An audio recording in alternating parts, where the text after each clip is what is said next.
when PETA invited me again and welcomed me again and has thought of another very important project for me again, hindi ako makapaniwala. Kasi at this point, after all the challenges that we have all experienced in the entertainment industry, and especially the theater, who would have thought that theater, as of this moment, will really have its golden age? Meaning it's not only 1 or 2 or 3, or the established theater groups are all really blooming and producing. We also have independent theater. And it means this is the right time. And for me to be given the chance to be a part of the golden age of Philippine theater, I cannot believe it. And I'm really excited and I'm ready.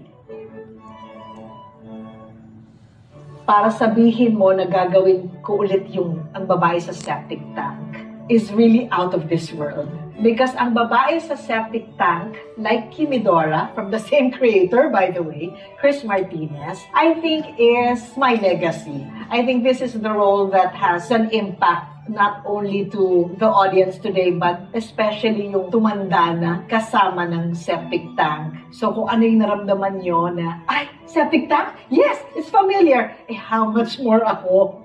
It's been a part of my life, and to visit again, revisit the role again of Derek Huge is something that I will not pass. I will do it.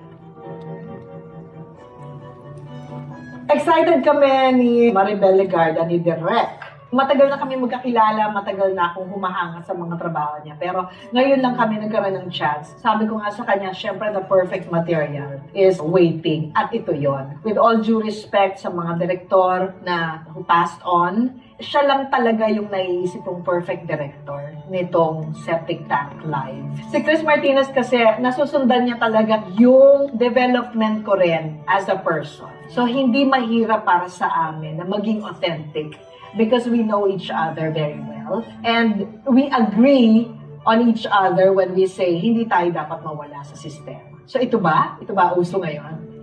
Doon tayo. I mean, you cannot rest on past achievements. Kailangan nag-move on ka. Kailangan sumasabay ka. And to be invited to do theater for Septic Tank live, sumasabay tayo. I am Chris Martinez, and I